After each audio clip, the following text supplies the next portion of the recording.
Ah bon? Bonjour, chers amis. Voilà, nous sommes heureuses de vous revoir. Voilà.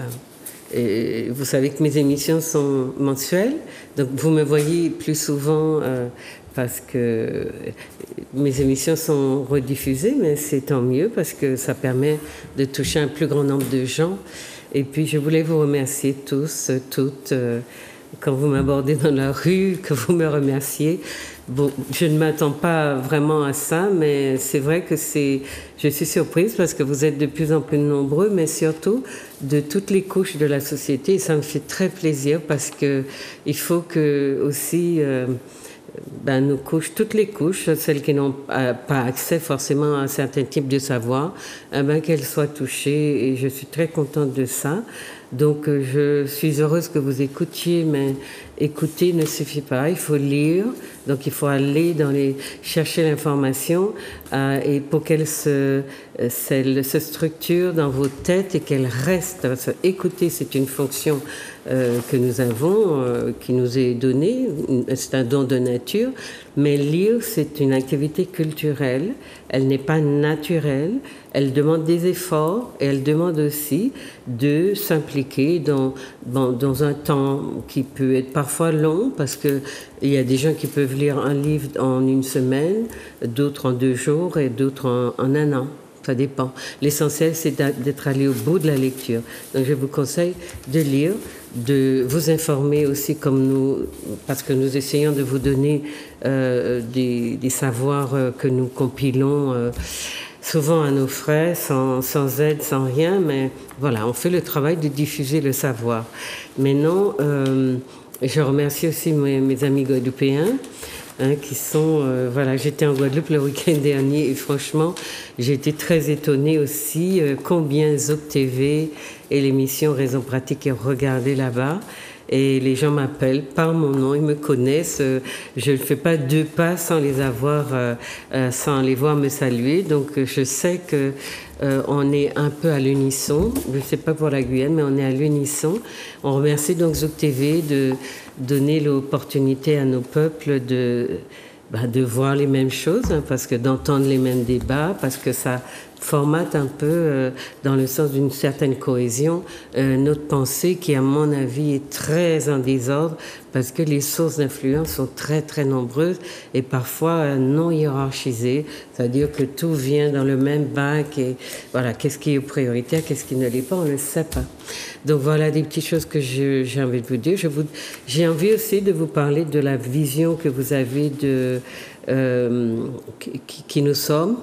Et peut-être qu'on fera un débat là-dessus. J'ai entendu aussi des choses pas très nettes sur le vieillissement de la population et nous allons vous proposer un débat là-dessus. Maintenant, sur la question de qui nous sommes ethniquement, je vous ai déjà expliqué que ce n'est pas le sang qui coule dans nos veines qui fait ce que nous sommes. C'est ceux qui nous ont enculturés, ceux qui nous ont donné la culture que nous partageons et qui fait que nous nous considérons comme un peuple, sauf si politiquement certains pensent que ça n'est pas le cas. Mais il ne faut pas dire que parce que je parle des Africains, que je ne parle pas des Indiens ou des Syriens ou des autres, que je les exclue. Non, je suis sociologue démographe et je tiens compte de l'importance de la démographie dans si vous voulez, la couleur culturelle d'un peuple. Et je suis désolée, la Caraïbe afrodescendante est dominante et c'est elle qui a planté les premières, si vous voulez, les premiers soubassements de la culture caribéenne en dehors des Caraïbes. Et je vois que des gens se revendiquent beaucoup des Caraïbes. Moi, je ne les empêche pas de le faire. Mais nous ne vivons pas au contact de Caraïbes. Et donc, je veux qu'ils m'expliquent quels sont les traits de culture au quotidien que les Caraïbes leur ont légués. Voilà. Donc, ce sont des choses dont on pourra encore débattre en fonction de vos réactions, mais il y a vraiment des choses qui se disent dans notre société qui ne nous permettent pas d'évoluer dans la cohésion. Voilà, je vous remercie en tout cas d'être là, de nous écouter. Aujourd'hui, je vous ai annoncé que nous avons fait un petit travail, un petit effort de travailler sur ce qui s'est passé en 2020-21 autour du Covid, une période qui a été très dramatique pour notre société et qui a encore des séquelles de ces drames. et surtout qui a vu perdre la Martinique et la Guadeloupe, qui ont perdu beaucoup de leurs enfants, des morts qui, à notre avis, pouvaient être évités, et nous le répétons. Donc, dans cet ouvrage qui est enfin là, dont nous vous parlons ce matin ou cet après-midi, ça dépend comment vous prenez l'émission, à quelle heure, eh bien, cet ouvrage existe et nous avons fait l'effort donc de systématiser les idées, les critiques que nous avions par rapport à la façon dont cette pandémie, je mets des guillemets, a été gérée, a été traitée, et ce qui a vraiment créé une crise sociale dans nos sociétés, Guadeloupe, Martinique, Guyane notamment. Voilà, donc aujourd'hui nous vous présentons le livre, vous le voyez à l'écran. Nous sommes un petit collectif qui s'appelle Collectif Résistance à l'arbitraire. Et donc tous ceux qui ont contribué, il y a parmi ceux qui ont contribué à l'ouvrage, Mireille Pierre-Louis et Monchoachi, eh bien, ne sont pas là parce que, voilà, ils nous ont donné leur texte gracieusement. Et puis, il y a aussi un poème de celui qui dirige, je vais vous donner son nom tout à l'heure, Papa Pagenitais, sur Zouk TV aussi, un petit poème qu'il nous a offert gracieusement.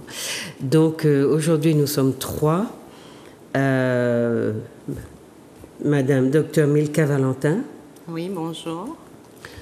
Monsieur Ventura Luisito. Bonjour. Voilà, et moi-même. Et Mireille Pierre-Louis, vous l'avez déjà vu dans une émission avec Dany Emmanuel et moi-même. Nous vous parlions de la façon dont les subventions, le budget de l'État était géré dans nos pays, et surtout à la Martinique, et oui, peut-être aussi Guadeloupe, Martinique, Guyane, et sur le discours qui se tient que c'est la France qui nous nourrit. Et dans cette étude, elle a pu montrer que c'est le contraire. C'est nous qui nourrissons la France. D'ailleurs, si elle tient tellement à nous, c'est que, comme elle est très intéressée, il n'y a pas de hasard. Maintenant, Mireille n'est pas là, mais son émission est toujours sur ma chaîne YouTube, donc vous pourrez la visionner et peut-être qu'un jour elle reviendra. En tout cas, son texte est dans cet ouvrage, donc, que vous avez vu à l'écran, qui s'appelle Covid, la société martiniquaise face à elle-même. D'accord ? Donc, nous allons vous en parler, donc avec mes deux invités, essayer de vous dire ce qu'il y a. Et puis vous allez trouver des numéros de téléphone, parce que nous n'avons pas fait un gros tirage de cet ouvrage, toujours parce que la recherche n'est pas soutenue. Nous faisons comme nous pouvons. Nous mettons à disposition, en tout cas, ces petites poches de savoir. Et si il y a une demande, nous verrons si nous pourrons faire de nouveaux tirages. Donc je vous ai mis les téléphones, vous appelez si vous voulez le réserver, mais on en a un tout petit nombre. Donc réservez et faites-vous connaître. Il y a des téléphones, appelez qui vous voulez. Nous sommes 3 à le distribuer. Voilà, donc je commence avec Milka Valentin, oui, qui a participé au livre sous le titre, donc il faut que je trouve la table des matières que j'ai mise sur la décolonialité. Donc elle va nous expliquer. Donc oui, j'ai mis en fait des textes, oui, voilà, les auteurs par voilà. Donc Milka Valentin, elle se trouve à la page 36. Oui, 35, 36, 37. Et donc le titre, voilà. Donc le titre de son article, c'est La crise Covid-19 en Martinique, une résistance inscrite dans un processus décolonial, une pandémie qui interroge. D'accord ?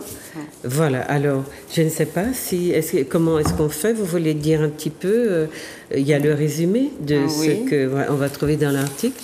D'accord. Bon, je peux éventuellement lire le résumé. Oui. Oui. Et puis, bon, il expliquait donc justement c'est ce concept. Voilà, et un petit peu l'appliquer le concept de décolonialité. Voilà. D'accord. Alors, en résumé, je dis l'analyse de la crise sanitaire liée à la pandémie du Covid-19 en Martinique, appréhendée jusqu'au mois de novembre 2021. Donc, notre analyse s'arrête en novembre 2021, puisque c'est à cette date-là que nous avons terminé la production de l'article. Alors, appréhendé jusqu'au mois de novembre 2021, met en exergue une résistance passive et active du peuple martiniquais face à la vaccination, à l'obligation vaccinale et au pass sanitaire. Plus de 70% de la population s'oppose aux injonctions juridiques et sanitaires de l'État français, injonctions puissamment diffusées par les médias institués, les institutions politiques et les élites de tous bords. Nous interrogeons cette résistance en nous appuyant sur l'histoire coloniale et esclavagiste, histoire susceptible de nous donner des clés de compréhension à la défiance actuelle du peuple martiniquais. Le déni d'humanité exercé de façon séculaire à l'encontre de ce peuple oblige aujourd'hui encore à pousser un cri ontologique dont le fondement est la remise en question de la colonialité du pouvoir, du savoir et de l'être imposée dans les colonies de l'outre-mer français et celle du paradigme civilisationnel occidental. Il s'agit là d'un processus décolonial en marche. Ce cri, non au déni de son humanité, tend à réinscrire de façon consciente le peuple martiniquais dans son paradigme civilisationnel africain originel. Donc le résumé brosse un petit peu les axes du travail, de la recherche, et je précise bien que cette crise,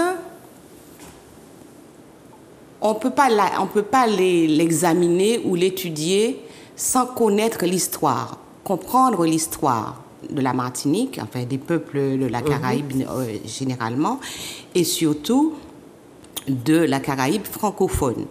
Parce qu'effectivement, cette histoire coloniale trouve son application complète et totale dans l'attitude, dans les comportements, dans la gestion de cette crise en Martinique et aussi en Guadeloupe et en Guyane, et nous suscite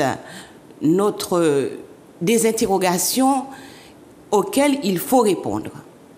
Et c'est ce que nous essayons de faire dans ce travail. Et c'est vrai que souvent les gens vont dire « Ah oui, bon, l'histoire c'est du passé, etc. » qu'il faut avancer.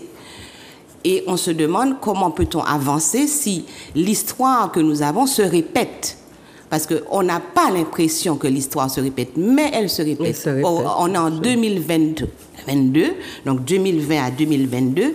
L'histoire s'est répétée exactement comme du temps de la période esclavagiste et de la colonisation, sans oublier que nous sommes encore en colonisation.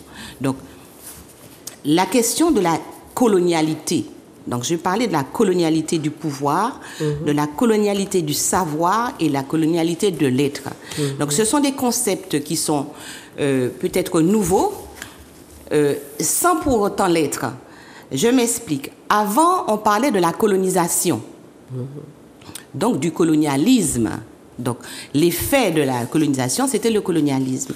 Mais il y a une vingtaine d'années à peu près, nous les chercheurs de la Caraïbe, notamment hispanophones et de l'Amérique hispanophone, et bien donc aussi la Caraïbe francophone, nous nous sommes penchés sur la question de la décolonisation et donc de la décolonialité. Qu'est-ce que ça veut dire? La décolonisation n'a pas impliqué la décolonisation des mentalités, c'est-à-dire de la pensée. La pensée, il y a eu des décolonisations, si on peut dire politiques, entre guillemets, je dis bien entre guillemets, parce que bon, si on se réfère ici à la Martinique, où on nous dit que nous sommes des départements d'outre-mer, donc que nous avons été décolonisés, nous sommes devenus des Français à part entière. Donc, automatiquement, nous ne devrions plus nous poser le problème de colonisation. Donc, nous serions donc décolonisés. Et c'est le cas pour l'Amérique du Sud. les chercheurs en Amérique du Sud se sont aperçus que, effectivement, il y a eu une pseudo-décolonisation politique. Cependant, les systèmes de fonctionnement des sociétés est resté fondamentalement colonial. Oui, et c'est à les structures sociales, politiques, mais aussi les structures mentales. Et on parle donc d'une mentalité coloniale qui demeure tant chez les dominants que chez les dominés. C'est-à-dire que la vision du monde qui s'est instaurée à partir de la colonisation donc, du 15e, 16e siècle, cette vision du monde a imprégné non seulement les colonisateurs, mais aussi les gens qu'ils colonisaient. Et cette vision coloniale a donné effectivement une mentalité que nous partageons, même nous qui sommes en train d'essayer de nous sortir de cet englument, si on peut dire, de comportements qui induisent des comportements qui sont purement liés au paradigme civilisationnel occidental. Et nous avons donc compris que ce paradigme civilisationnel occidental qui a été présenté comme le suprême paradigme, c'est-à-dire le paradigme de l'excellence, de tout ce qui est beau, de tout ce qui est du modèle moderne, eh bien, nous nous sommes aperçus en analysant que ce paradigme civilisationnel était construit sur la prédation du vivant. Alors, pas seulement des êtres humains, mais de la nature, de la terre, des êtres humains, des plantes, de l'espace, de l'espèce, de tout, puisque effectivement, on a même parlé d'hybridité. Donc, on est dans l'hybridité, soi-disant. Ce qui veut donc dire que cette prédation du vivant a induit des comportements que nous répétons. Alors, ces comportements sont basés sur l'égocentrisme, l'égoïsme, l'ego, mais aussi, on peut dire, sur une espèce de corruption généralisée. Alors, corruption mentale, morale, physique, enfin, une corruption globalisée, qui fait que cette vision du monde ne peut pas être une vision du monde qui apporte la paix, qui apporte l'harmonie et qui apporte aussi dans nos sociétés des germes d'une vie, si on peut dire, de bonheur, de justice et d'équité. Et ce qui veut donc dire que nous parlons donc aujourd'hui de sortir de ce paradigme, et c'est pour ça que nous parlons de décolonialité. Voilà, donc j'aurai l'occasion, je pense, de revenir sur la question. Alors ça, ce cadre-là pose, ou ce questionnement pose le cadre dans lequel se développe la crise du Covid. La crise du Covid, exactement. Et la crise du Covid, justement, nous avons vu que tous les acteurs de cette crise, tant les acteurs de l'État étatique ou les acteurs de la société civile ou de la société, nous pourrons dire, des institutions, eh bien, ont fonctionné selon le modèle de cette colonialité, c'est-à-dire par un pouvoir abusif qui empêchait aux gens donc de vivre la liberté, une liberté qui était confisquée, et bien entendu, un corps qui était confisqué, le corps des individus confisqués, est soumis à une espèce de diatribe, de harcèlement de toutes les parties pour pouvoir entrer dans le cadre institutionnel de l'État français, qui était la vaccination, et bien entendu, avec son corollaire, le pass vaccinal. Donc, on a vu effectivement comment le savoir a été détourné et aussi, on peut dire, corrompu par tous les corps pour effectivement procéder à un harcèlement des individus pour qu'ils puissent se plier aux injonctions. Et bien entendu, tous les individus, donc qu'ils soient, nous avons vu nos politiques, etc., refusaient d'interroger le système, refusaient d'interroger, si on peut dire... le fameux vaccin. Les vaccins. Le fameux vaccin. Refusaient de s'interroger eux-mêmes sur la question, donc refusaient de penser et d'invectiver, de vilipender tous ceux qui osaient le faire. Et en déclarant les gens de complotistes, de anti-vaccins, etc., etc. Ce qui veut donc dire que la crise du Covid-19 a révélé à quel niveau les gens qui sont en charge de notre société martiniquaise ne sont pas en réalité en charge de la population vraiment. C'est-à-dire, ils ne prennent pas en compte les intérêts fondamentaux de cette population, non seulement leurs intérêts fondamentaux, mais leurs aspirations non plus. Puisque quand on regarde bien, le peuple martiniquais a refusé la vaccination. Alors, qu'est-ce qui générait ce refus? On n'a rien voulu savoir. Et pourtant, il y avait des études, il y avait déjà tout un battage, des lanceurs d'alerte. Oui. Et pourtant, personne n'a voulu entrer. La seule parole qui a compté, c'est la parole du pouvoir colonial. Et bien entendu, les politiques martiniquais qui sont en charge, je répète bien, en charge de la population, donc en charge du bien-être, en charge de l'équité qui devrait régner, de la justice qui devrait régner dans ce pays, eh bien, ce sont eux qui nous se sont montrés les plus hargneux vis-à-vis de nous, et aussi reprendre toutes les images, toutes les diatribes qui ont été lancées par l'État français et bien sûr les médias. Il ne faut pas oublier que les médias ont joué un rôle fondamental dans cette désinformation ou, si on peut dire, dans ce matraquage qu'on peut dire mensonger.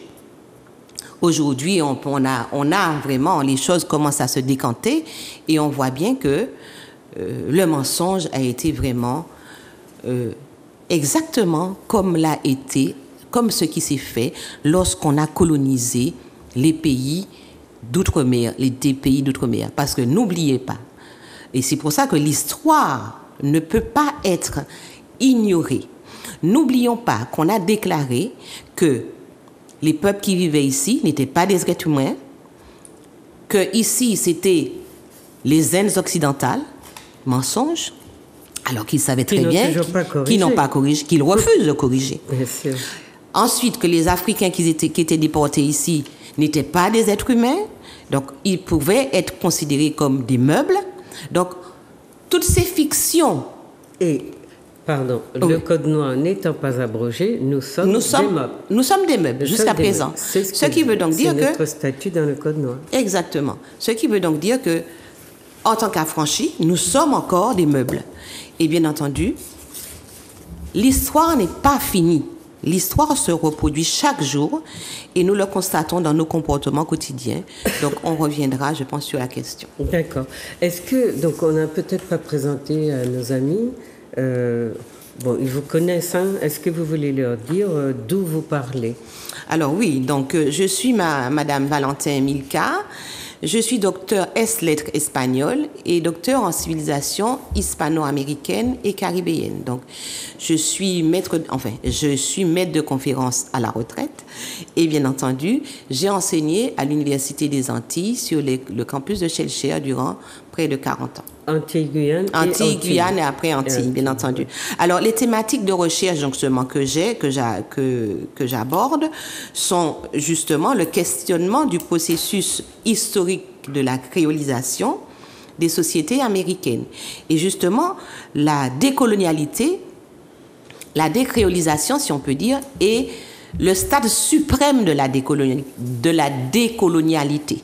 C'est-à-dire réussir dans nos sociétés à nous décréoliser, c'est le stade suprême de la décolonialité, c'est-à-dire de la décolonisation de notre mental. Donc, il faut comprendre que c'est quelque chose de profond. Alors aussi, le deuxième thème que j'aborde, c'est l'approche décoloniale des sociétés américaines et caribéennes. Et bien sûr, le questionnement du paradigme civilisationnel de l'Occident judéo-chrétien. Donc, nous proposons une autre approche civilisationnelle dans le cadre de la recherche en Amérique du Sud et aussi dans la Caraïbe. Nous proposons une autre approche civilisationnelle, une autre approche de la gestion du monde, de la vision du monde, et qui est plus en accord avec l'humain, avec le cosmos, avec l'être. Et bien entendu, c'est pour ça que nous parlons d'ontologie. Voilà. D'accord. Peut-être que nos amis vont nous demander, essayez de regarder les caméras quand vous parlez pour que nos amis vous voient. Peut-être qu'ils se demandent, mais quel est le lien entre ce qu'elle dit et la crise Covid? Qu'est-ce que vous leur répondez? Alors, ce que je leur dirais, c'est que durant la crise Covid, on a dénié au peuple martiniquais son humanité. On a refusé de prendre en compte son humanité. Premièrement, lorsqu'il a dit qu'il ne voulait pas être vacciné. Mais au préalable, lorsque les cas Covid se sont manifestés, les gens ont été considérés pratiquement comme des animaux et on leur a dit, bon voilà, comme vous n'avez pas le vaccin, vous allez mourir. Parce qu'effectivement, le vaccin était censé être l'anti-mort. On est d'accord. Et il se trouve que des gens sont restés chez eux, ont été obligés, on leur a demandé l'injonction de rester chez eux sans voir des médecins, et c'est ça, c'est le SAMU, qui leur dit prendre du Doliprane et à leur dire, bon voilà, attendez, comme si le Doliprane aurait eu un effet, si on peut dire, qui aurait amélioré, qui aurait curatif, et que la situation ne s'aggraverait pas. Et c'était justement le contraire. Oui. Et ils le savaient. Et ils le savaient, et les gens sont restés chez eux patiemment à attendre qu'ils commencent à avoir les symptômes majeurs de la maladie, et bien entendu, et ils arrivaient aux urgences en état pratiquement de pré-mort, quoi, si on peut dire, puisqu'il n'y avait plus rien à faire. Et en plus, il n'y avait aucun dispositif médical prêt à accueillir ces patients. Pas d'oxygène, pas de personne pour les prendre en charge, et bien entendu, toute une polémique sur qu'est-ce qu'il fallait donner, qu'est-ce qu'il ne faut pas donner, qui on doit soigner, qui on ne doit pas soigner, en fonction de l'âge, etc. Bon, en fait, des aberrations qui montrent bien que ce déni d'humanité dont je parle et que nous avons eu à constater durant l'époque esclavagiste est à l'œuvre. Et effectivement, les gens sont arrivés face à une forme de désert médical, de désert de prise en charge, et qui fait que... Il y a quoi, une vingtaine de lits en plus, en réanimation, très peu de lits, alors que le mal sévissait déjà en Asie et en Europe. Eh bien, ici en Martinique, on a eu tous les propos contradictoires entre le port du masque, rester chez soi, prendre du Doliprane, etc. En fait, des choses je ne dis pas que ça ne s'est pas appliqué en France, parce que beaucoup de gens me disent, mais c'était la même politique quand ça s'appliquait. Mais ici, dans ce pays,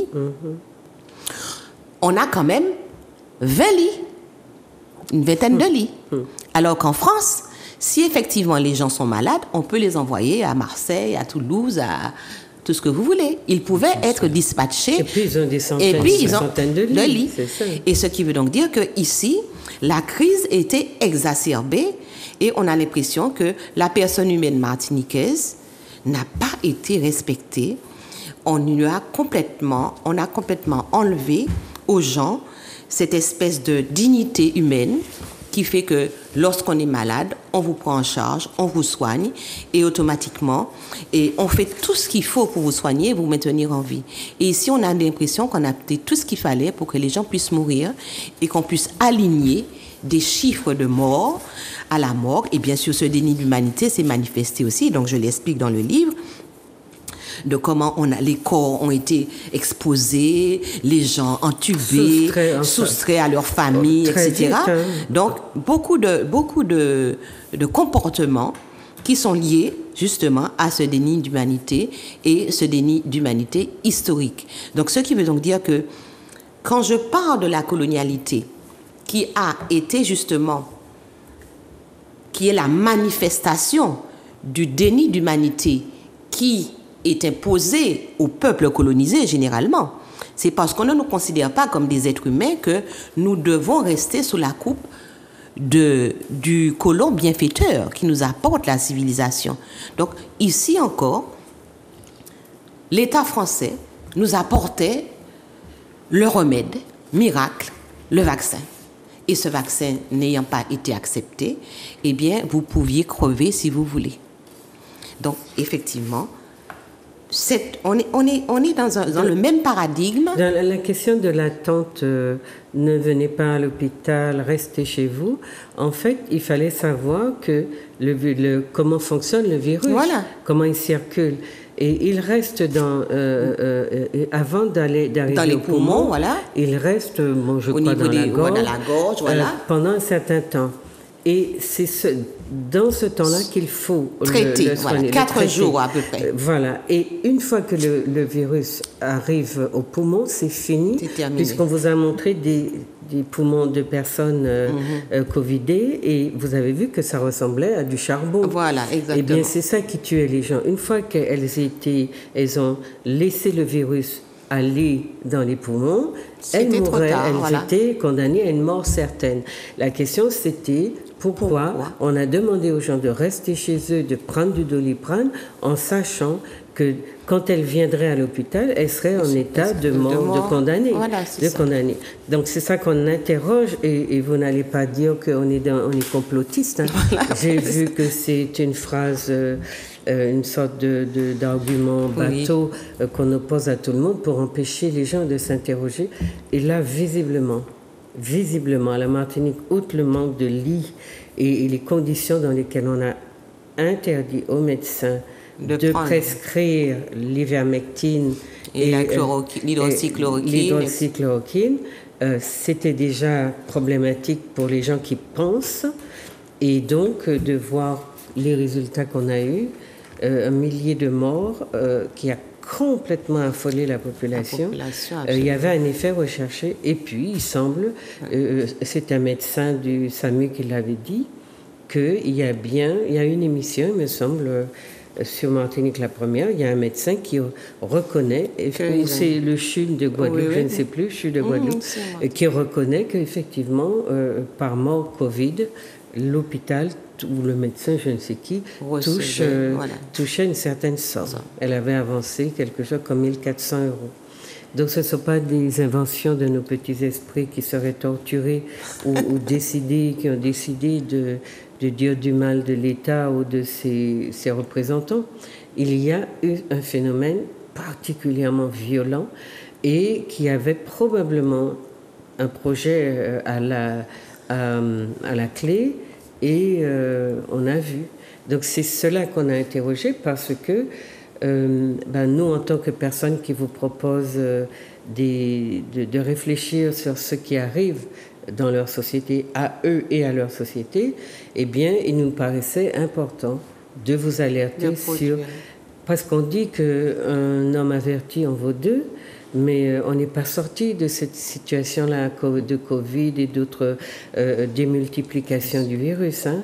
Donc, à tout moment, comme pour le Code Noir, hein, qui est encore vivant, à tout moment, vous redevenez l'esclave d'une situation. Faites bien attention à ça, c'est ce qu'on essaye c'est ce point on vous alerte. Donc, vous avez vu le lien que Mme Valentin fait entre toute la partie sur la décolonialité et le traitement des populations que nous sommes. Hein. Voilà. Donc, l'ouvrage, je vous l'ai dit, Si on peut l'avoir encore à l'écran, ça serait bien. Mais je vous ai dit qu'on était 5 contributeurs. Oui. Donc, le premier article est de Mireille Pierre-Louis, qui est agronome spécialisée en économie du développement. Et elle a travaillé donc au Tchad et à Madagascar. Elle est guyanaise d'origine. Elle a travaillé sur les programmes de développement financés par les fonds européens et a été chef de la cellule Europe de Guyane à la fin des années 90.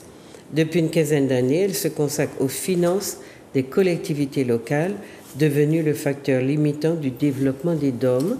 C'est pour cela que on avait fait une émission avec elle que vous pouvez retrouver donc sur ma page, ma chaîne YouTube. Et donc c'est cet article qui est là, c'est le premier article de l'ouvrage et qui est vraiment fondamental pour que nous comprenions, nous, le lien que la France a avec nous.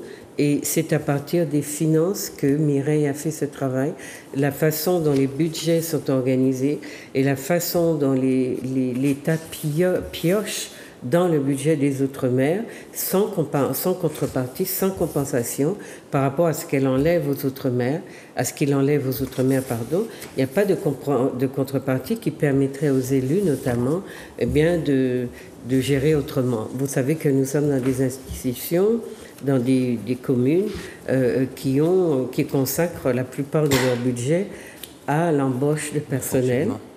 Et les 3/4 du budget qui sont alloués aux communes sont des budgets de fonctionnement de personnel, de paiement de personnel, parce que les collectivités locales sont de gros employeurs, parce que nous sommes dans des pays à chômage endémique. Et voilà, donc beaucoup du budget de nos communes passe dans le paiement de salaire. Ça explique aussi pourquoi vos communes ne font pas plus. Peut-être, ce n'est pas une excuse. C'est un choix d'embaucher des pères, des mères de famille, des jeunes. Voilà, on sait ce que ça veut dire. Donc, le deuxième article est de Milka Valentin, que vous venez d'entendre. Et puis, il y a un article de Moshoashi qui s'appelle... il n'a pas intitulé son article, mais il interroge la posture de libre disposition du corps des gens par ceux qui leur imposent des choses qu'ils disent pourtant ne pas vouloir. Donc Moshoashi est un poète, essayiste martiniquais. Il a entrepris une longue investigation poétique à travers les mystères, visant à mettre en évidence le projet dévastateur d'une civilisation ainsi nommée Occident, au regard d'une manière d'habiter la Terre. Un peu ce que vous disiez, Madame Valentin. Après 2 premiers volets consacrés à l'Amérique et à l'Afrique, et vient de publier aux éditions Obsidiane Fugue versus Fugue, consacré à l'Europe. Donc c'est quelqu'un qui a une réflexion très profonde sur nos langues, mais ici en l'occurrence, il a travaillé sur le corps. Et c'est le corps qu'on soumet en l'obligeant à accepter une mixture. Il paraît que c'est un vaccin. Et on sait aujourd'hui qu'il fallait attendre 2023-2024 pour vérifier c'était un vaccin. En tout cas, qu'il était efficace. C'était un vaccin, en fait. Et aujourd'hui, nous savons que nous l'avons appelé injection. Injection, pardon. J'ai tendance à... les deux étaient liés d'ailleurs. Je crois que c'est pour ça que j'ai fait la confusion dans une autre émission aussi. C'est une injection, c'est pas un vaccin. Ouais. Et donc, on a vu que ça guérit pas, puisque à chaque période, on vous demande de prendre une dose nouvelle.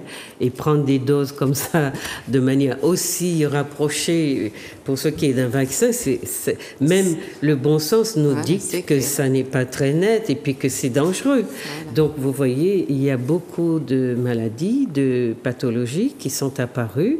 Alors, il y a des gens qui peuvent déjà déduire que ces maladies, ces pathologies sont liées à la prise des différentes doses de vaccins. Et puis, il y a des recherches qui sont en cours pour prouver que les lanceurs d'alerte avaient raison de nous conseiller de ne pas nous faire vacciner. Mais nous avons eu chez nous un acharnement thérapeutique. c'est véritablement le terme qui convient, un véritable acharnement thérapeutique à travers nos médias les plus importants, enfin ceux qui sont payés par l'État et par nos contributions, pour nous dire ce qu'elles nous ont dit, et nous ont dit, c'est-à-dire faire pression, faire venir un tas de spécialistes qui nous convainquent de manière violente, parce que c'était une violence faite à notre bon sens, qu'il fallait absolument nous vacciner et nous faire vacciner. Et comme il y avait une résistance dans le peuple, on l'a taxé, on l'a méprisé, Voilà, il a eu... Donc ça, c'est ces parties-là que j'analyse moi dans mon texte, je vais vous en parler tout à l'heure. Et donc...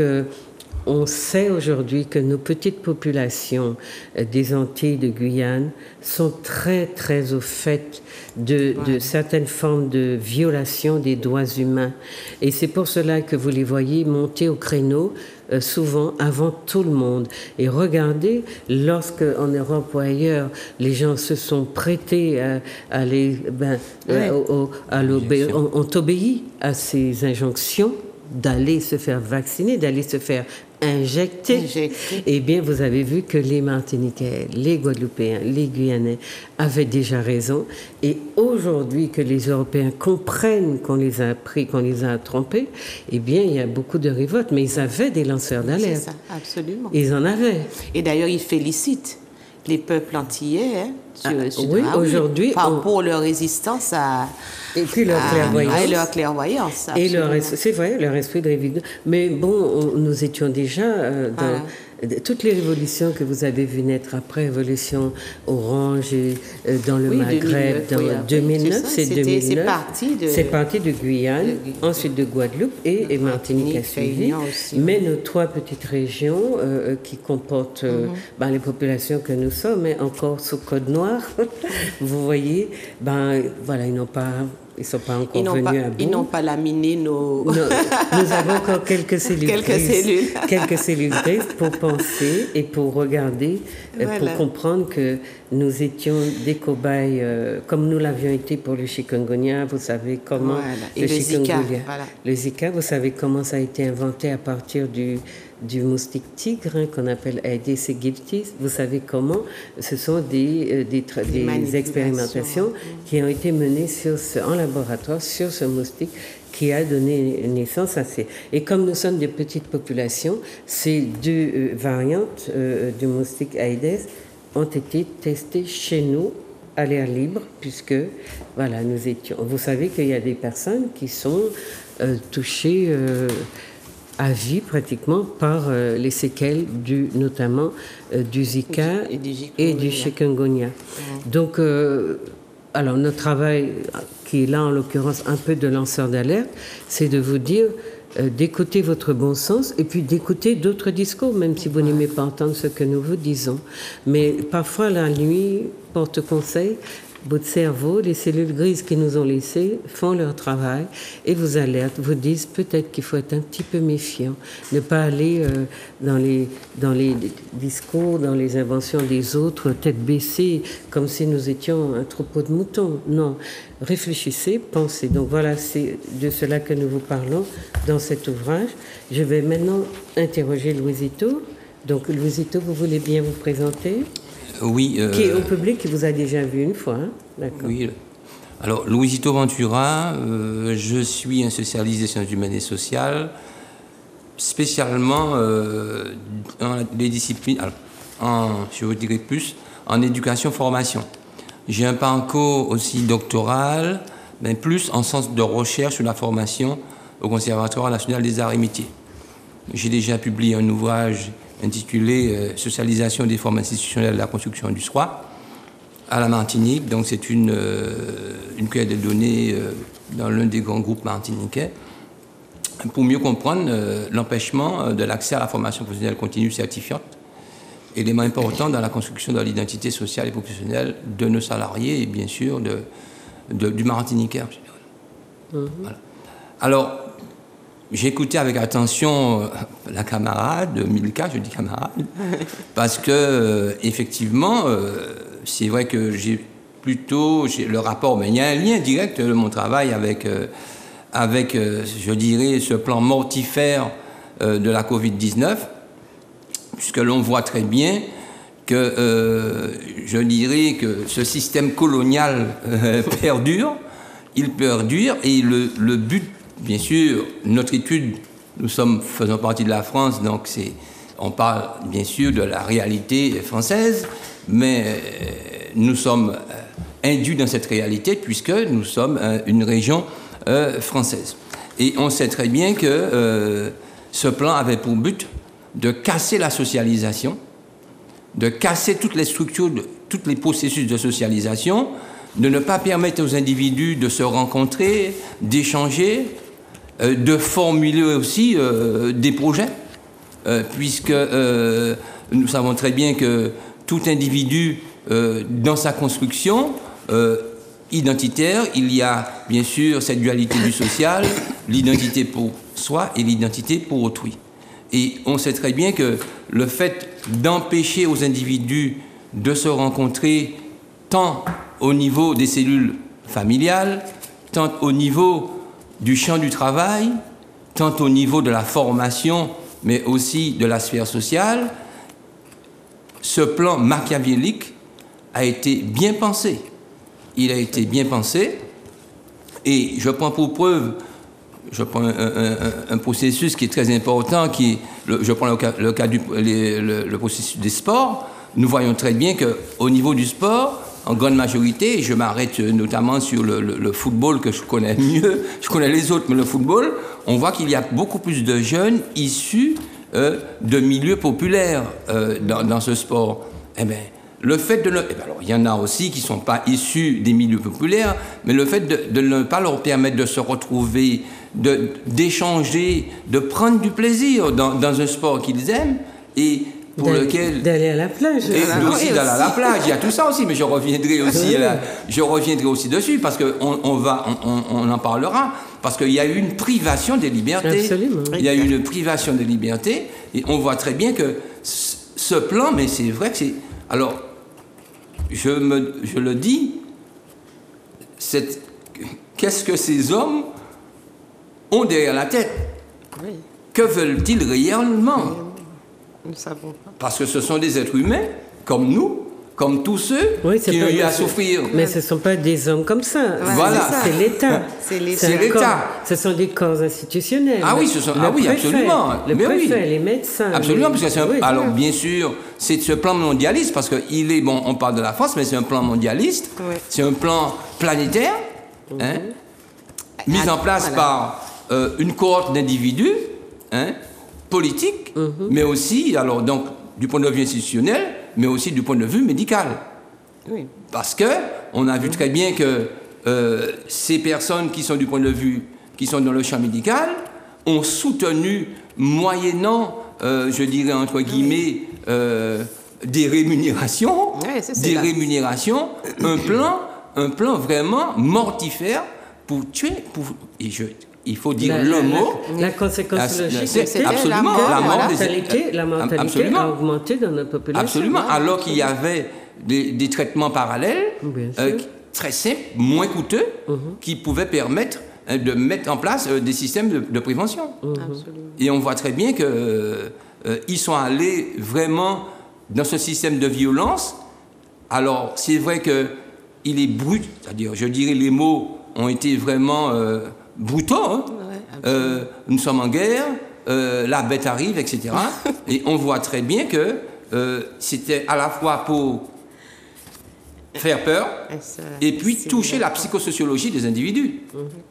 Et ceci, en faisant passer, je dirais insidieusement, cette violence symbolique en rapport, bien sûr, avec tout ce qui est lié aussi au déterminisme et aussi à la liberté des individus. D'accord.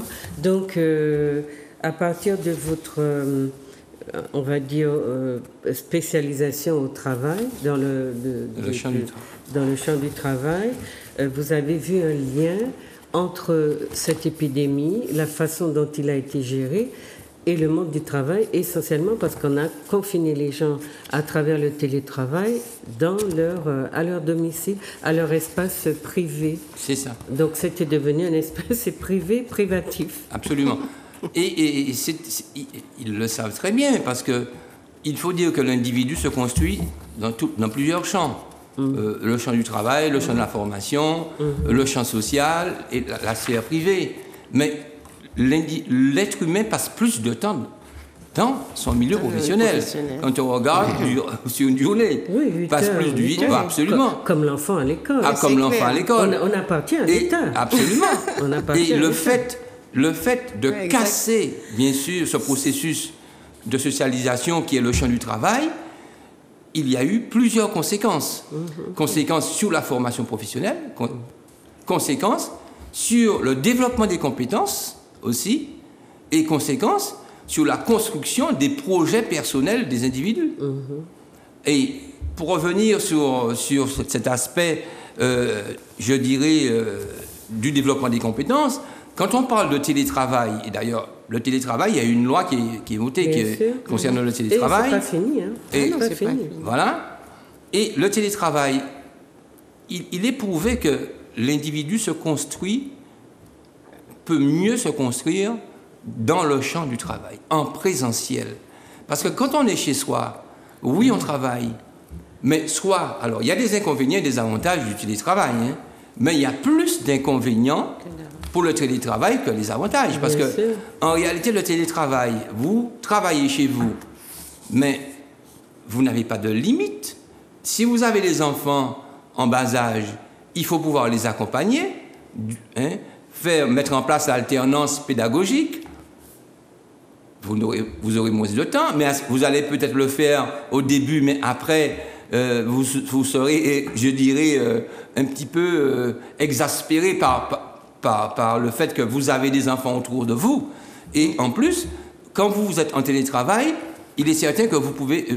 il est prouvé que ceux qui sont en télétravail, très souvent, travaillent davantage en nombre d'heures que s'ils sont dans le champ du travail. Oui. Bon. Mais là où le télétravail est négatif, c'est le fait que la construction, le développement des compétences s'effectue plus facilement quand on est dans le champ du travail. En interaction. C'est en interaction, absolument. Parce que, quelle que soit, je dirais, l'activité de l'entreprise, même s'il s'agit d'une entreprise du tertiaire, vous êtes chez vous, vous travaillez sur votre ordinateur, mais le fait que vous ayez que vous avez cette interaction avec un collègue qui est à côté de vous, et puis aussi, ça vous incite aussi d'échanger. Tandis que quand vous êtes chez vous, oui, il y a le téléphone, oui, il y a Internet, mais vous êtes davantage sur un écran et ça entraîne aussi des conduites addictives. Donc, sur ce point-là, c'est vrai que dans le champ du travail, il y a eu le développement des compétences, ça a tout arrêté, ça a tout cassé.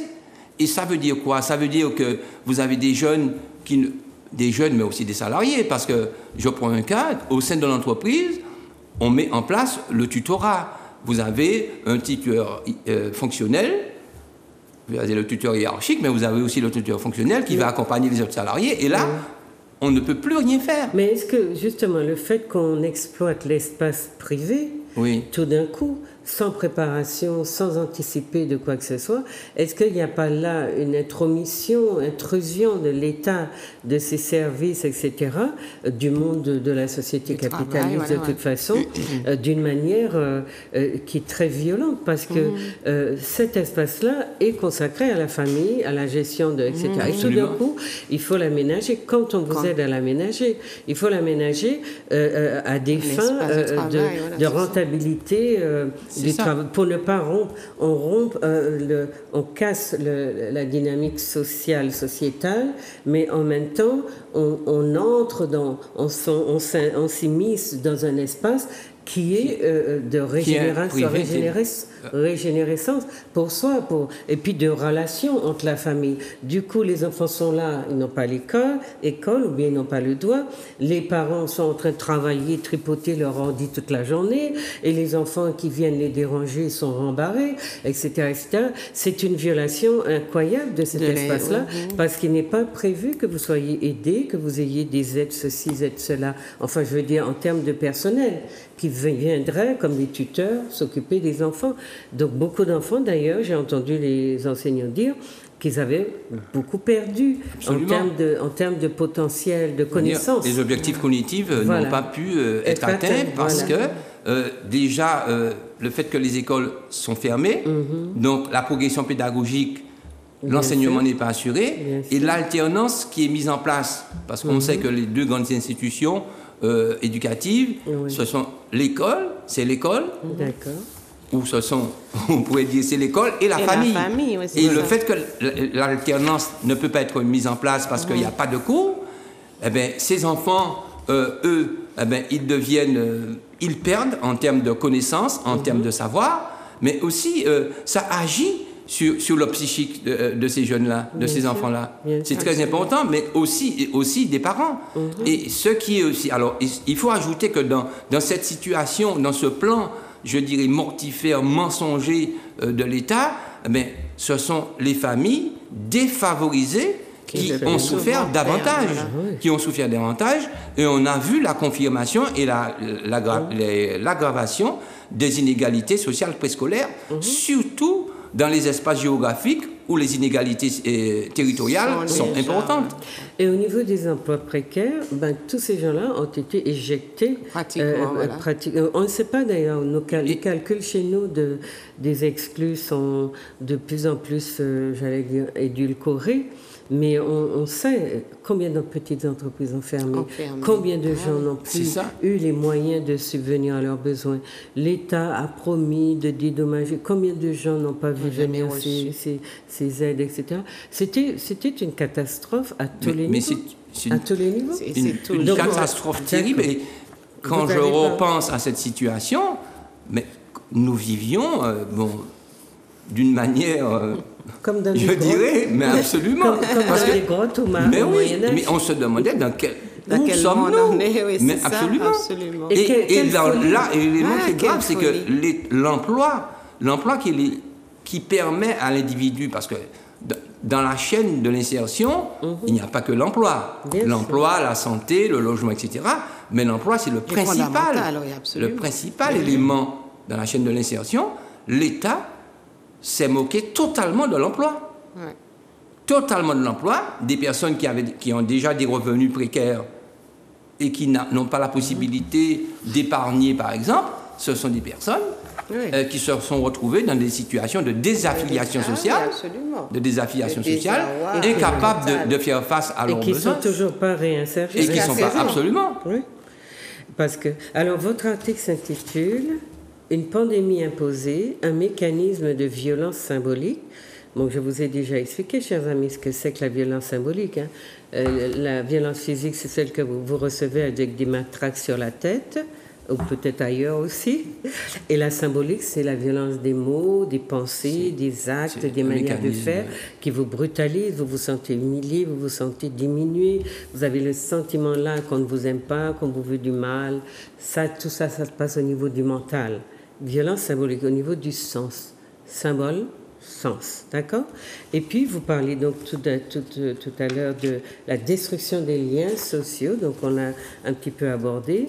Et puis la transformation du champ du travail que vous développez dans une troisième partie. Oui, voilà. Parce que je dirais que la construction de l'identité sociale et professionnelle, c'est dans le champ du travail qu'elle se fait. Bon, mais je dirais même les identités personnelles se construisent dans le champ du travail. Et le fait de mettre à l'arrêt ce processus de socialisation, il y a eu diverses conséquences. Conséquences de revenus, conséquences économiques, mais conséquences concernant l'identité personnelle des individus. L'individu, à ce moment-là, n'est plus en rapport avec ses projets d'ascension sociale et professionnelle. C'est important. Mais aussi au niveau des liens sociaux. Parce que on voit très bien qu'on se construit, c'est vrai qu'on se construit dans la sphère privée, on se construit dans la sphère sociale, c'est vrai. Et dans la sphère sociale, on rencontre des personnes qui ne sont pas dans notre proximité. Parce que la socialisation, c'est quoi? C'est l'identification à l'autre, c'est la construction de l'identité. Mais cette identité, bien sûr, elle ne doit pas nous altérer, mais elle est importante aussi par rapport à l'idéal du moi, par rapport à une identité visée. Donc, vous avez vu, chers amis, donc Madame Valentin vous a parlé des répercussions de cette crise sur la structure sociétale et relationnelle entre la colonie que nous n'avons jamais cessé d'être et, on va dire, la modernité de notre domination. C'est-à-dire qu'on n'a jamais changé de statut, même si on a, comme d'habitude, inventé des mots, des concepts nouveaux pour cacher un petit peu, maquiller un peu une situation qui est restée coloniale. Et tous les jours, vous voyez qu'elle n'a pas changé. Entre la société esclavagiste et la société d'aujourd'hui, les hiérarchies sont restées les mêmes, les structures, le travail. Vous avez la plantation à laquelle nos chers maîtres ont ajouté une industrie, une activité de consommation qui est consummatoire. Et donc, vous voyez, toute notre population grossit à l'infini parce que peut-être que nos importateurs sont voraces, mais on a l'impression qu'eux restent dans des corps qui se tiennent. Mais regarde comment ils ont vilipendé les gens qui ont des comorbidités liées justement à cette consommation, à cette consommation. Oui, tout ce qu'on vous met dans vos supermarchés, n'allez pas me dire que c'est vous qui l'avez choisi. On vous met des choses et puis vous regardez, vous dites « Ah, ça c'est bien, je vais essayer ». Et puis toutes les semaines, vous avez des dizaines de petits journaux, la publicité, et vous dites, et puis des objets des produits à consommer, à manger, gras industriels, produits industriels, charcuterie, de mauvaise qualité, toutes sortes de choses qui vous font saliver quand vous regardez les petites revues et vous vous précipitez dans les petits journaux et vous vous précipitez dans les supermarchés. Est-ce que tout le monde fait comme ça? Pourquoi notre population, en moins de 10 ans, a triplé, quadruplé de volume? Expliquez-moi. Est-ce que c'est vous critiquer que de vous dire ça? Est-ce que votre santé n'a pas de sens pour vous? Est-ce que les autres peuvent vous utiliser comme des pions qu'on déplace sur un échiquier? Vous n'êtes pas qu'à attendre, vous n'êtes pas qu'à vous n'êtes pas qu'à résister. Non, vous résistez pourtant à bien d'autres choses. Mais là, les petites... cette sorte de, comment on va dire, d'incitation. Injonction consumériste. D'incitation à consommer sans arrêt, sans arrêt. Absolument. Bon, là, qui côté autres qui hérité puis ça? Qui manière autres qui décidé que cause autres c'est à autres? Quand d'ailleurs le petit texte de Moshohashi, mon corps est à moi, pourquoi voulez-vous en faire ce que vous voulez? Eh bien, on en fait ce qu'on veut, quand on les fait grossir, comme on les fait là, parce que c'est ce que vous mangez, la nourriture industrielle qui vous rend et qui, en peu de temps, a changé la morphologie de notre peuple. Et vous avez vu, quand il y a ce genre de crise, on vous dit, oui, les comorbidités, les ci, les ça, et parmi les comorbidités, il y a l'obésité en premier lieu. Alors, si on vous pousse à manger, vous mangez parce que c'est bon, et puis beaucoup de nous mangent parce qu'on a du vide en soi. La société ne nous offre pas d'espoir d'épanouissement plus grand que ça. Donc les gens mangent, se faire plaisir. C'est pour ça que les commerces qui marchent le mieux sont les snacks et les restaurants. Et puis en librairie, il y a qu'à faire mettre toutes ces librairies. Tout côté de faire les réfléchir, tic-tac, écouter tic-tac machin, eh bien, il fait, mais ou bien il n'est pas rentable. Mais snack et puis restaurant et puis grand supermarché, ça rentable. Donc, là-dedans, rien qui ça, c'est rien qui manger. Bon, je ne veux pas donner raison à Césaire, mais il avait dit, entre le ventre et l'esprit, ils choisiront le ventre. Alors, on nous dit Césaire, ou pas tenir raison, pour un foie.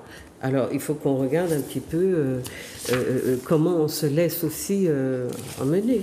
Est-ce que vous voulez réagir sur ce qu'a dit Non, je suis entièrement d'accord avec lui. Et dans le monde du travail, effectivement, cette rupture... Les universités aussi ont subi le même... On subit, absolument. Et donc, à l'époque, j'étais encore en fonction. Moi, j'ai refusé de faire du travail à distance. Je dis au présentiel, si vous venez, c'est votre problème. Vous ne voulez pas venir, c'est votre problème. Mais moi, je ne fais pas de cours en distanciel. Et donc, c'était pratiquement à la fin un petit peu de l'année 2021. Donc, et comme j'ai pas beaucoup d'étudiants, donc automatiquement, je pouvais me permettre ça, mais beaucoup d'étudiants ont vraiment vécu dans le monde de l'enseignement, ce manque et puis aussi ce désarroi, qui fait que rien ne fonctionnait, quoi, tout compte fait. Et même en distance. Avec le masque, comment tu peux faire, que tu peux enseigner avec un masque, etc. Non, mais je veux dire, on dit aux gens portez le masque et puis on leur dit restez à la maison. Restez à la maison. Non, mais de toute façon, on a vu qu'on était dans un chaos aussi au niveau mental assez total. Des choses qui se décidaient au jour le jour, que même les gouvernants les plus avisés, eh bien, ne géraient pas au mieux. Donc, on s'est posé beaucoup de questions sur la rationalité de ces personnes. Et c'est là que tu vois la corruption. Absolument. Cette corruption morale, mais ça a commencé. La corruption, absolument. Quand on a attaqué le soin alternatif du docteur Raoult, c'est une personne qui était ministre de la Santé, parce que son mari possédait un laboratoire. Comment elle s'appelait cette dame-là, qui a fait indexer le traitement du docteur Raoult. Et on a su après, il y a eu une enquête, il me semble, on a su que c'était un conflit d'intérêts. Elle l'a fait parce que son mari avait intérêt à vendre ses vaccins. Oui, les vaccins de son labo. Mais enfin, des choses, quand même calamiteuses.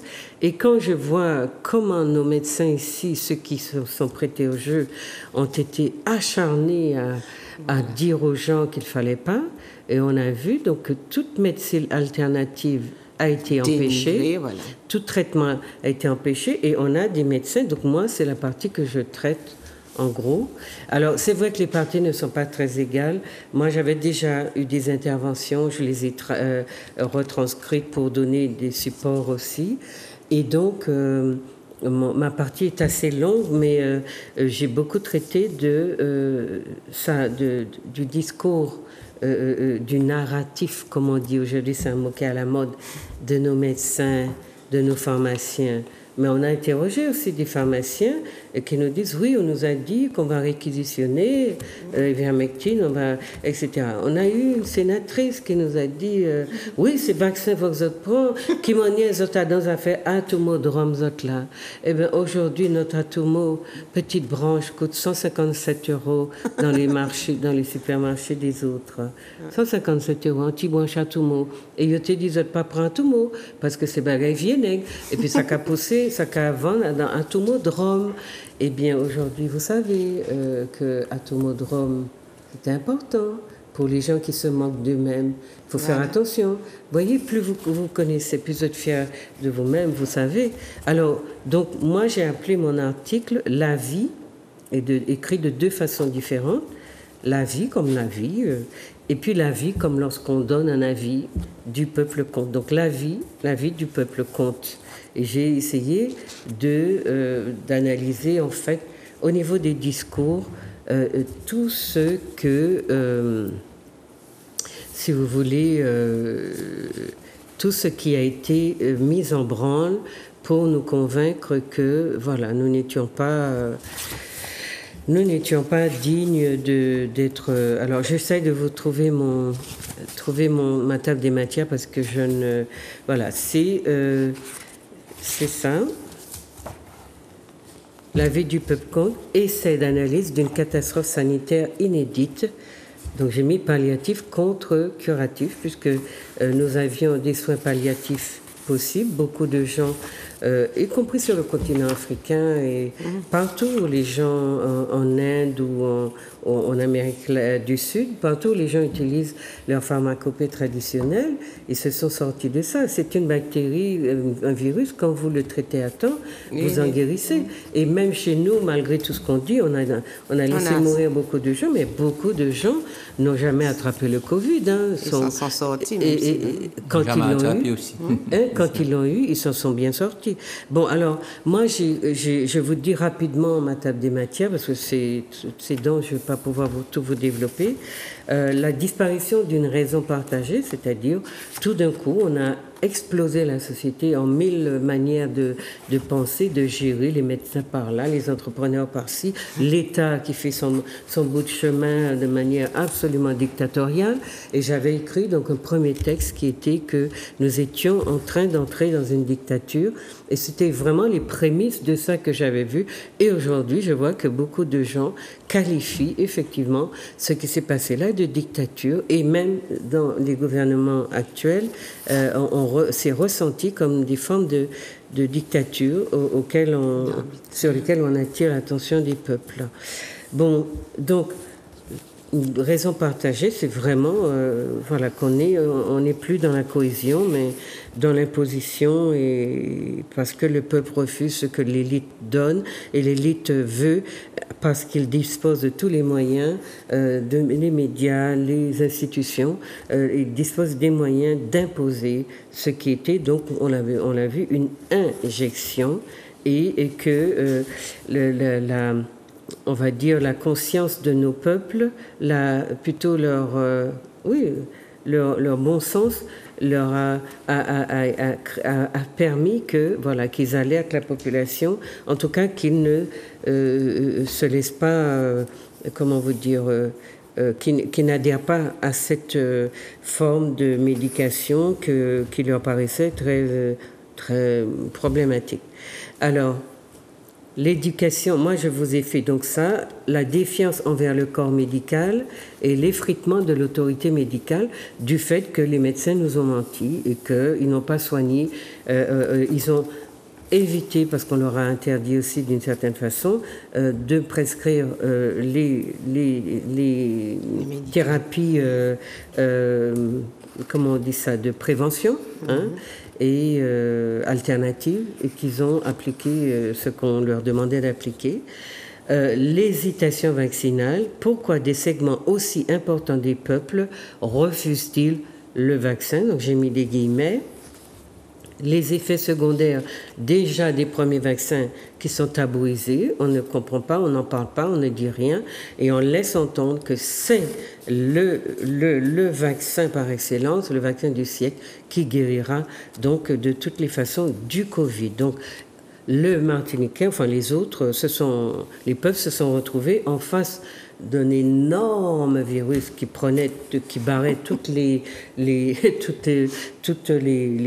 autres espaces de la société. Il y en avait, voilà, on était nez à nez avec un espèce de monstre volumineux qui nous a empêchés de voir ni à droite ni à gauche, et c'était ça. Donc du coup, on a pensé que ça, dans la tête de tout le monde, il y avait Covid, chacun se méfiait de chacun, on se faisait mais engueuler quand on était dans un lieu sans masque, c'était hallucinant. On avait l'impression que nous, on était des porteurs de mort, parce que tout d'un coup, celui-là avait entendu que sans le masque, on transmet le microbe. Et donc, comme il ne voulait pas mourir, vous qui n'aviez pas de masque, vous étiez vraiment un ennemi public, et on alertait donc tout l'environnement contre vous. Alors, des peuples rétifs, cabrés, j'ai mis rétifs entre guillemets, contre l'obligation vaccinale, donc les nôtres, nos petites sociétés. L'hésitation vaccinale contre l'imposition vaccinale, catalyseur de la crise sanitaire, hein, ce que les gens qui ne voulaient pas se faire vacciner, ça a été justement une sorte de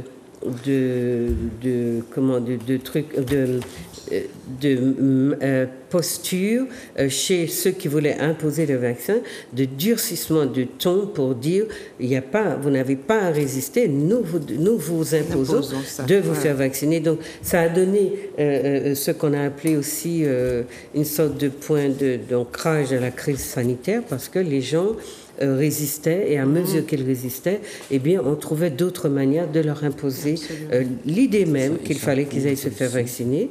Et j'ai fait une partie assez longue sur la statistique comme outil de manipulation des esprits, puisque vous avez entendu parler de fameuses enquêtes où on disait qu'il y aurait eu 800 morts avant que tout soit mis en place. Et vous avez notre fameux docteur Romana qui vient nous dire que voilà, enfin bien d'autres choses. Hein. Mais là, il nous a dit qu'il y aurait 800 morts et tout. Et comme par hasard, on en a eu 1000. Ouais. Donc, c'était un projet qui était en place et on savait combien il fallait faire mourir de gens pour pousser les autres à se faire vacciner. Donc, toutes les méthodes et techniques ont été d'emprise sur le cerveau des gens ont été utilisées. Une avalanche de chiffres pour déclencher la vaccination massive. Donc ces études statistiques, je les ai décortiquées, je vous ai cité des passages. C'est le docteur Serge Romana, qui était le responsable de ces études, et vous allez voir, c'est tellement curieux, comme par hasard, les chiffres qu'il annonce, c'est sur ces chiffres-là de mortalité que nous atteignons, mais bien en amont de la crise elle-même. Donc il y avait un projet, quand on a senti les populations rétives, on a effectivement décidé de trouver les moyens de les impressionner. Quand on dit impressionner, faire impression sur leur cerveau. Des spécialistes de nombreuses disciplines médicales à la rescousse de l'État, de l'ARS, et de tous les sauveurs légitimés ad hoc. Quand je dis ad hoc, on a eu des personnes comme Marie-Josée Ali, Marie-Josée, hein, qui est venue dire aux gens pourquoi il fallait se faire vacciner. On a eu des médecins, on a eu d'autres, des médecins, je ne vais pas les citer, il y a l'émission Résonance, hein, qui a fait son boulot. Il y a eu d'autres personnes qui ont été invitées. Je crois qu'ils étaient à demi sociologues ou sociologisants. Et tout le monde est venu donner de son avis pour dire au peuple, bande de crétins, bande de rétifs, allez vous faire vacciner, c'est pour votre bien. C'est pour... Oui. Bon, donc moi, j'en parle naturellement. La pratique du triage, débrancher les trucs là de respiration, ceux qui arrivent et qui sont en déficience respiratoire. Non, il y a un mot pour dire ça. Déficit respiratoire. Oui, déficit respiratoire. Respiratoire. Bon, donc, il fallait faire des choix. Il n'y a pas beaucoup de lits. Il n'y a pas beaucoup de lits. Il y a beaucoup de gens qui on a dit restez chez vous. Et puis, quand vous irez très mal, venez. Et bien, quand ils arrivaient très, très mal, ils n'avaient pas de lit. En fonction de l'âge. Donc, on a fait des tris en fonction de l'âge, en fonction du sexe. Il y a eu ce tri et j'ai trouvé donc un article de 3 grands spécialistes français qui ont montré qu'il fallait trier. Il fallait donc décider à qui on laissait mourir et qui on laissait vivre. Et c'est tragique. En tout cas, l'article est là, je l'ai mis en annexe. Vous pourrez le lire. Hein? C'est pas sorti du petit cerveau trituré de Smeralda. Ensuite, vous avez comment la Martinique s'est-elle adaptée à la réalité de la priorisation, c'est-à-dire au fait du triage, de qui meurt pas, voilà. et éventuellement pour avoir des lits libérés, comment on s'y prend.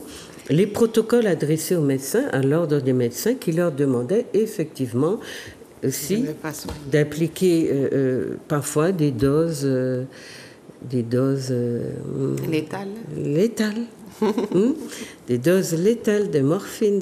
Et on m'a bien expliqué qu'on ne donne pas de la morphine à quelqu'un qui est en détresse. C'est ça le mot que je cherchais. Voilà.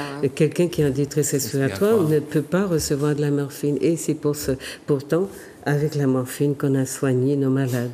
Jusqu'à ce qu'on dise, voilà, il est parti les pieds devant, donc il est enfermé dans un sac et peu de gens ont pu voir leurs morts, les habiller, les nettoyer. C'était des choses qui appartenaient à l'État. Hein?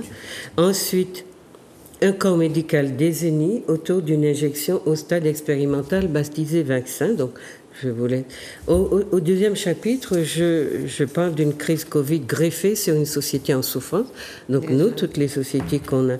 Et parmi ces souffrances, il y a aussi le fait colonial. Hein? Ouais. Il y a aussi le travail à domicile.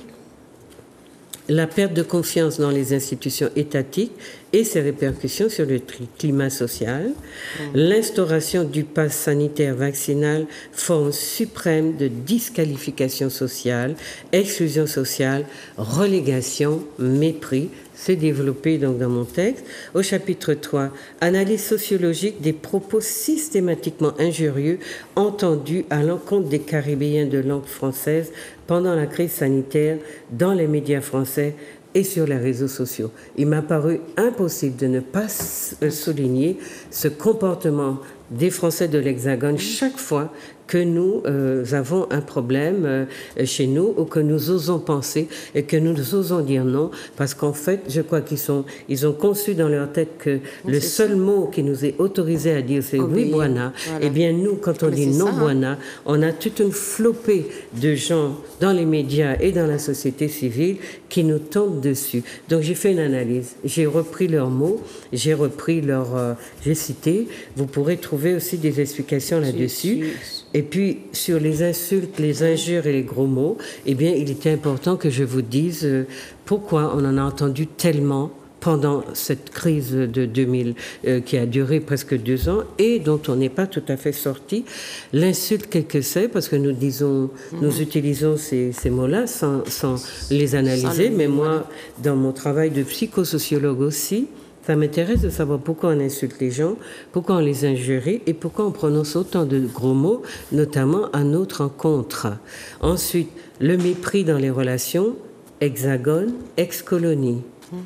Ça fait partie de la colonialité de l'être aussi. Voilà. De quoi est-il l'expression? Pourquoi les Français de l'Hexagone se sentent-ils autorisés à nous cracher dessus avec cette facilité, alors qu'ici, vous avez une armée de Martiniquais bon teint qui vont vous sauter dessus quand vous osez dire quelque chose à l'encontre de la France. Donc je me demande pourquoi d'ailleurs ils se sont tus. Je ne les ai pas entendus dire qu'ils étaient choqués parce que leurs frères de France déversaient sur eux. Enfin sur eux, sur nous, parce que nous toutes là-dedans. Ensuite, la méchanceté. Ça m'intéresse beaucoup de comprendre à quoi correspondent ces phénomènes qui sont dans la relation. C'est quoi la méchanceté? Donc je vous ai fait développer une partie sur la méchanceté et puis sur le mensonge comme rapport de force basé sur la transgression d'une règle morale et la violation du code de confiance qui régit les relations humaines. Vous voyez, une fois que vous aurez compris que le mensonge, que l'injure, l'insulte, le mépris ne sont pas des choses, ce sont des choses que vous avez, des mots que vous avez à la bouche, mais entrez un petit peu dedans. Entrez un peu dedans, vous allez voir dans quoi on est exactement. Et vous aurez dépassé, vous aurez de loin dépassé vos illusions sur le monde dans lequel vous êtes et les relations qu'on entretient avec vous, soit de l'État, soit de nos élites, soit des Français comme on dit, de l'Hexagone. Parce que l'Hexagone, ça doit être situé quelque part sur la carte du monde. Moi, voilà. Mais voilà. Enfin, moi, mon cas dit c'est la France, mais on m'a dit qu'il faut dire de l'Hexagone, parce qu'autrement, ça exclurait les Français d'ici là.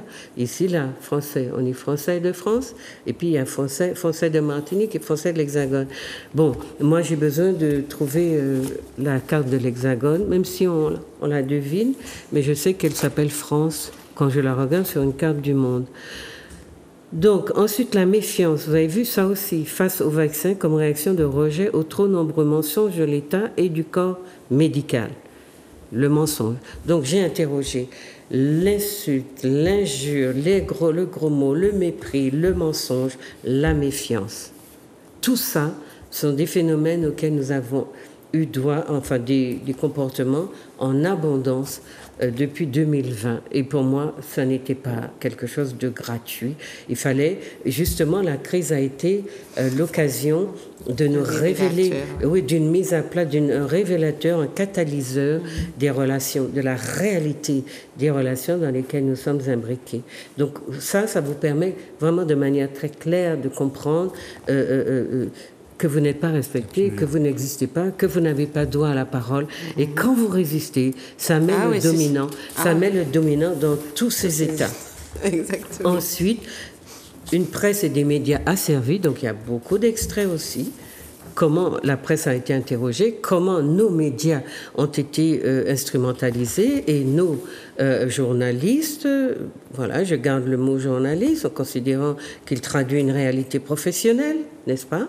Donc comment ils se sont prêtés au jeu, aux injonctions justement du monde média, de l'État, puisque c'était des demandes qui venaient de l'État, donc et en France et ici. Hein, j'ai fait un travail sur les deux origines, les deux lieux. Beaucoup de bruit pour rien, ou l'insoutenable légèreté des 39. Ce sont des 39, un espèce de un collectif de 39 personnes qui ont écrit un texte qui était assez hallucinant. Et donc, moi, j'ai vu dedans le nom au moins d'un sociologue. Et franchement, j'étais interloquée. Donc, j'ai fait une analyse assez poussée sur ce tract, hein, les 39. Un large pan de la problématique anti-vaccinale laissé dans l'ombre par les médias mainstream et les autorités officielles. Donc tout ce qu'il fallait vous dire qu'on ne vous a pas dit, mais qui a été dit par des lanceurs d'alerte, je reprends ça, et donc une crise sur fond Covid, sur fond de fracture sociale, et de l'analyse de l'attitude spontanément méprisante des Blancs lorsque les Caribéens de langue française et les Guyanais revendiquent leurs droits, etc. Donc, relation métro-caribéen, revers de la médaille, la racisation de la société française et de ses dépendances. Donc, je parlais de ce qu'on appelait la République raciale. Et puis, il y a des éléments de réflexion. Je vous ai retranscrit une émission télé que j'ai eue avec Focus, et puis une émission, un article que j'ai fait paraître sur ma page Facebook, et puis qui a été repris donc par beaucoup de gens, et c'est pour cela que Focus, le canal 10 de Guadeloupe, m'avait invité à cette émission, le Focus. Donc tout ça c'est retranscrit, et les échanges que j'ai eus, etc. C'est pour, si vous voulez, étoffer un peu le débat, pour qu'on comprenne que autour de cette crise-là, finalement, qu'on a appelée Covid, qui était censée être une pathologie, une maladie, il y a eu énormément d'aspects de nos vies qui étaient finalement qui étaient interrogés parce qu'ils se sont révélés dans leur véritable profondeur, nature et profondeur. Voilà. Donc je vous laisse un peu finir, puisque j'ai vu que la nuit... Je crois que effectivement, bon, cette crise a été très révélatrice de ce que nous sommes vraiment. Non seulement, je ne parle même pas de... Enfin, la Martinique, on pourrait dire que la Martinique est un cas spécifique. Enfin, on ne peut pas dire que ce soit un cas spécifique, justement, mais il y a une spécificité par rapport à ceux de l'Hexagone ou à ceux du monde. Donc, nous avons notre histoire, et justement, c'est sur la foi de notre histoire que nous avons cette résistance. C'est ça. À cette forme d'oppression et cette méfiance. Spontanée. Parce qu'effectivement, elle a surpris, hein. Absolument. Notre résistance, notre défiance. Notre élite en premier. Ah oui, absolument. Elle a surpris le monde, elle a surpris la France, bien sûr, elle a surpris notre élite. Mais je crois que l'élite martiniquaise a fait fi de tout bon sens. Non, parce qu'elle recevait ces ordres de l'État. Voilà. Quand M. Macron avait déclaré, c'est sur ça d'ailleurs que beaucoup de débats sont partis, nous sommes en guerre, il disait quelque chose de très important.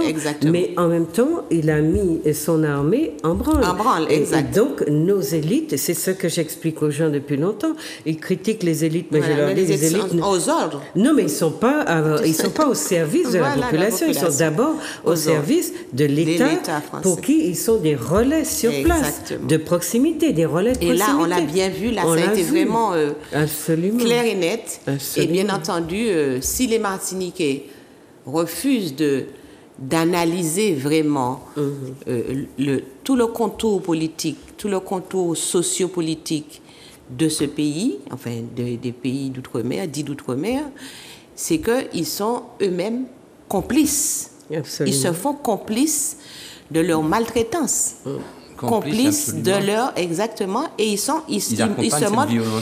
se montrent aussi corrompus que c'est corrompu. Parce que quand on regarde bien, le système corrompt pour pouvoir arriver à exister.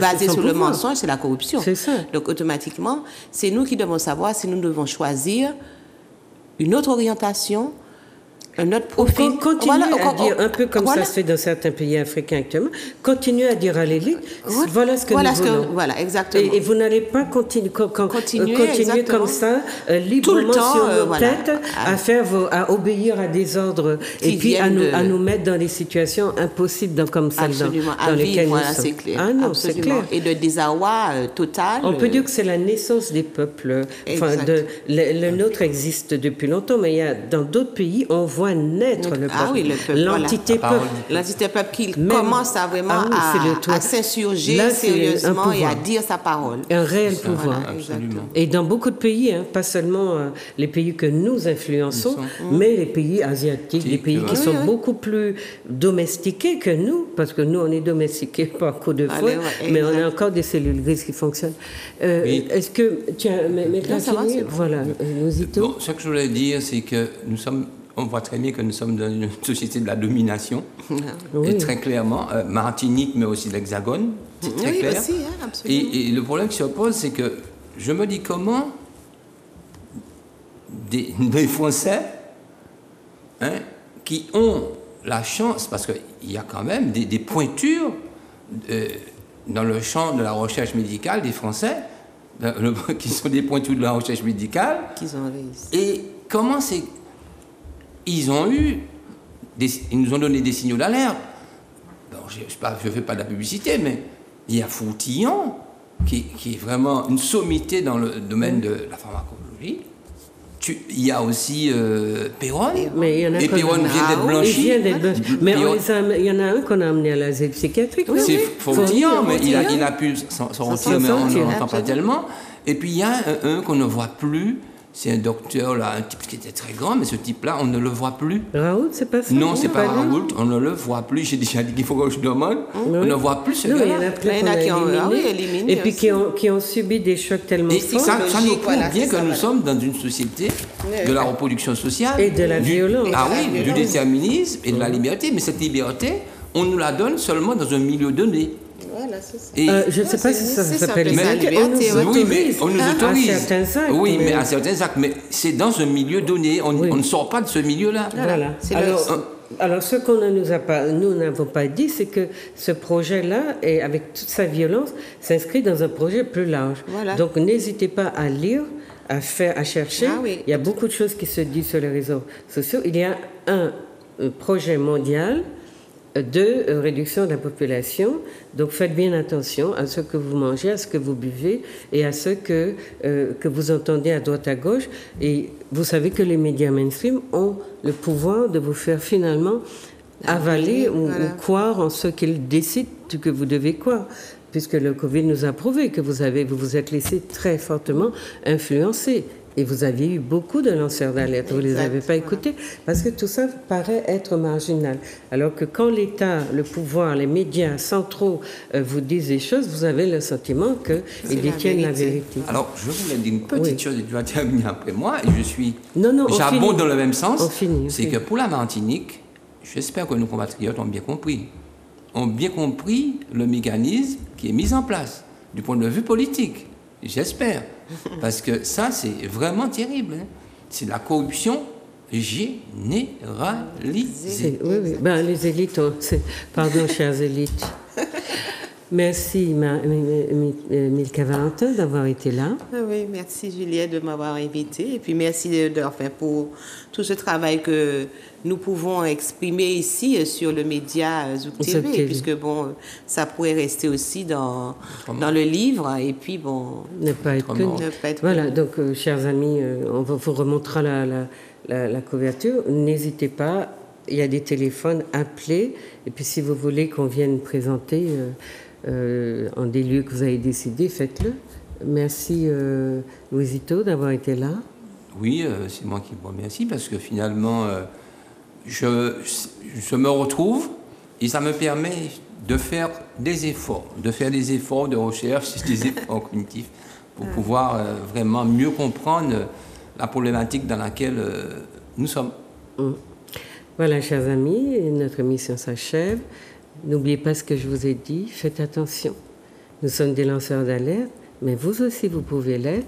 Faites attention, protégez vos corps, protégez votre santé. réduisez un peu la fréquentation des supermarchés, des produits industriels, et puis vivez. Il y a d'autres façons de se faire plaisir que de manger, seulement manger. Et puis, je dis ça pour les gens qui comprennent ce que ça veut dire. Je ne vous empêche pas de manger, vous avez bien compris ça. Donc, au plaisir de vous revoir. Et puis, comme je vous l'ai dit, hein, on remercie Zouk TV de nous permettre de vous parler. Mais surtout, si vous avez des remarques, des demandes, n'hésitez pas. Nous essaierons de répondre à vos préoccupations. À bientôt.